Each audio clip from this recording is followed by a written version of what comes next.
Crawford is f***ing trash. Don't ever compare Crawford to Canelo again.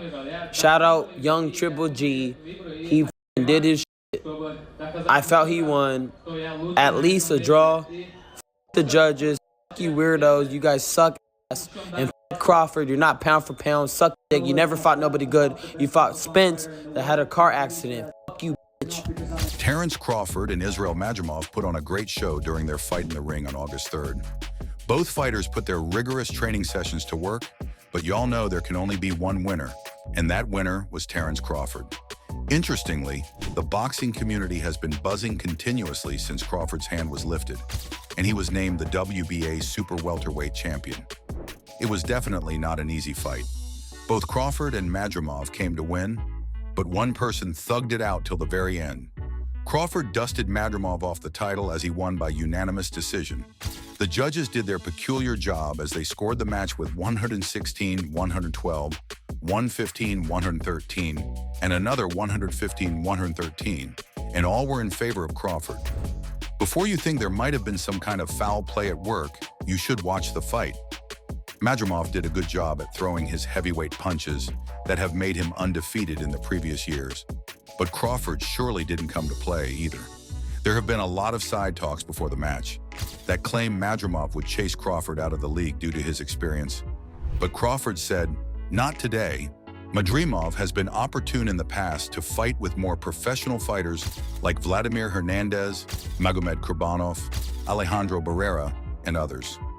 On the other hand, Crawford always seemed to have matches with subpar fighters. They were either not in the same weight class as him, or their old age and retirement were already coming into play, so folks didn't care if he won or not.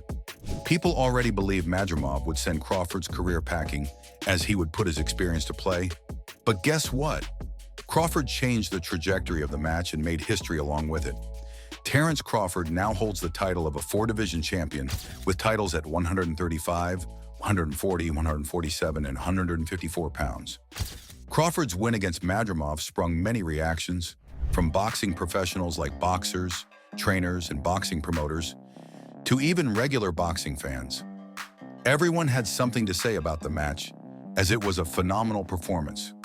Ryan Garcia might be in a terrible position himself, as he's been banned from the sport for a year, but no one said he couldn't drop his 2 cents on any match he desired to talk about. Ryan was all up on the X platform, formerly known as Twitter, dropping different takes about the match. From Ryan's perspective, he most likely believed Crawford was a lucky man. He even started anticipating Crawford's future match against Alvarez-Canelo. Ryan mentioned on X that Crawford cannot beat Canelo. In another tweet, Ryan said, "Canelo this guy for fun." Ryan already has the mindset that there's really no way Crawford's hand would be put up as the winner if he eventually enters the ring with Alvarez-Canelo. Yeah, we all know Canelo's the super middleweight undisputed champion of the world. But hey, it's a fight, and there's always the saying, never say never. Don't get it twisted though. It's not like the date has been set for Crawford and Canelo to fight, but it's in the works. Canelo is looking for the next big name to compete with in the ring after he defeated Jamie Munguia. Canelo doesn't mind entering the ring with Crawford, but on his terms. When Canelo was asked about Crawford, he didn't have any ill feelings towards him. Canelo said, "Crawford is a great fighter, obviously, 3 divisions below." Canelo discussed at the No Golf, No Life presentation. He also added, "As I've said before, I've fought bigger guys, guys in my category, smaller guys, older guys, younger guys.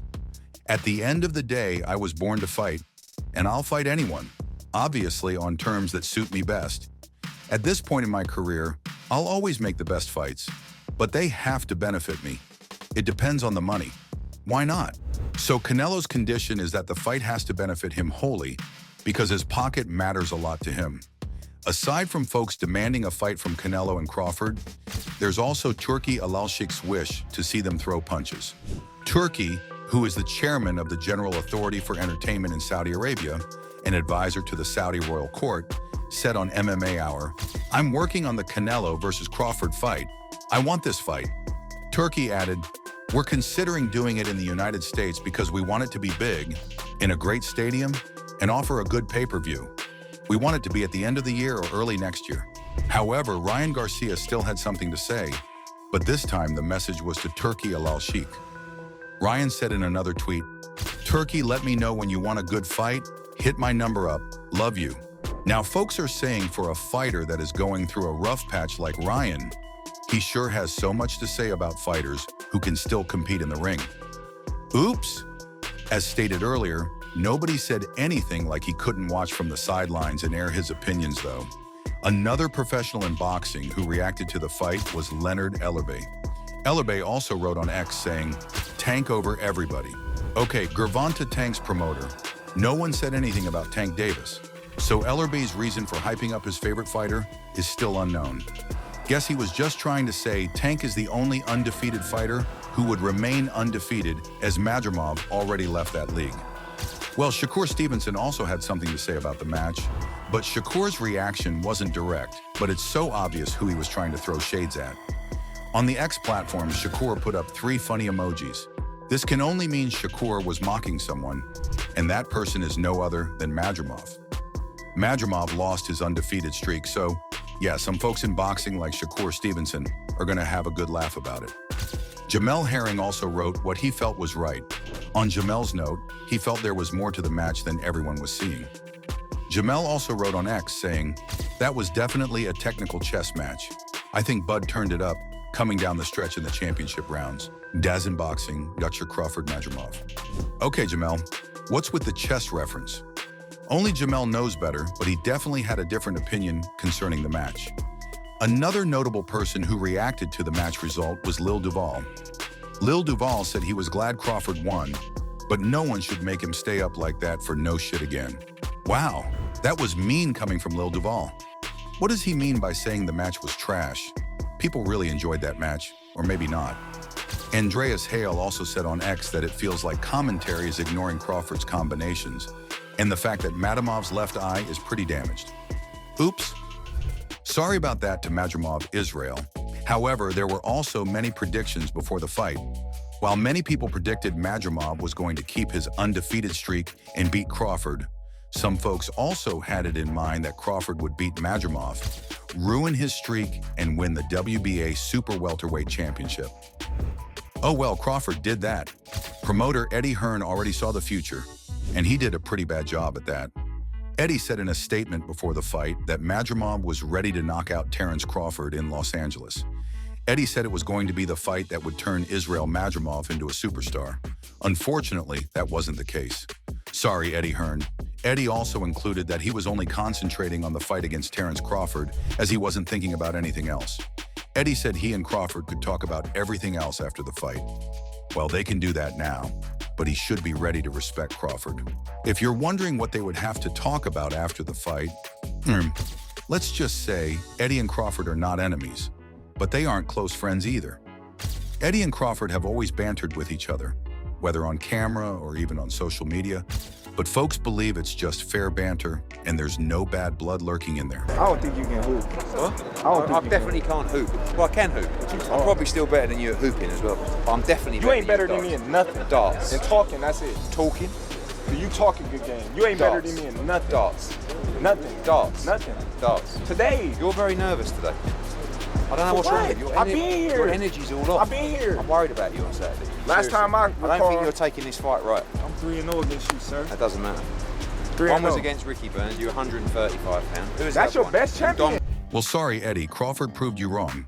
Talking about reactions, Mike Coppinger also said his piece on X. Mike said, Terence Crawford's decision victory over Israil Madrimov is his first distance fight since July 2016, when he outpointed Victor Postel at 140 pounds. The win snaps Crawford's 11-fight KO streak, under Crawford-Madrimov. Virgil Otis Jr., who had met with Madrimov in the ring before, was the loudest, or wait, Ryan Garcia has been the loudest. But let's talk about Virgil first. Virgil never believed Madrimov would win. In a statement, Virgil claimed he had been in the ring with Madrimov before, and he knew Crawford would win in less than 7 rounds. Sparring with Virgil Ortiz, he seemed to be a little apprehensive about what you had said. I don't know if it was lost in translation in the interview, but by chance, did you listen to Virgil's reaction to the sparring? They asked him about me, and he was like, "Oh yeah, he's a good fighter, and this and that." And it's like, "What do you think of him?" And he was like, "Well, he's a normal boxer, and we went to just play with him or whatever." So I mean, to me, that's how do I say? It's kind of dissing you, like dissing what. Selection is throwing shade. You know what I mean? Bradley is another boxing professional who was rooting for Terence Crawford all the way. Long before the day of the match came, Bradley had been going around telling the world he could bet his life on it, that Crawford would be the one to end Madrimov's streak, no matter how tough he thought he was. No lie right there, Mr. Bradley. That was spot on. Hey, Crawford beats anybody he steps in the ring with. Anybody. He don't go, no one beats him. No one beats Terence Crawford. And everybody trying to age him out. Bro, the dude 2 weeks ago did 15 4-minute rounds. 12 with Shakur, 3 with Shakur's cousin. 4-minute rounds, 30 seconds rest. Think about that. He has a fight when? August 3rd. So he'll do good at 54. He gonna crush this dude at 54. Mamadov, what's his name? Israil Madrimov. He trains with Joel. He gonna crush him. If Bradley bet his life, he would be living his life right now for sure. And the folks that bet with their money, oh, they would be having the best times of their lives with their wins. Crawford indeed made his fans happy and proud.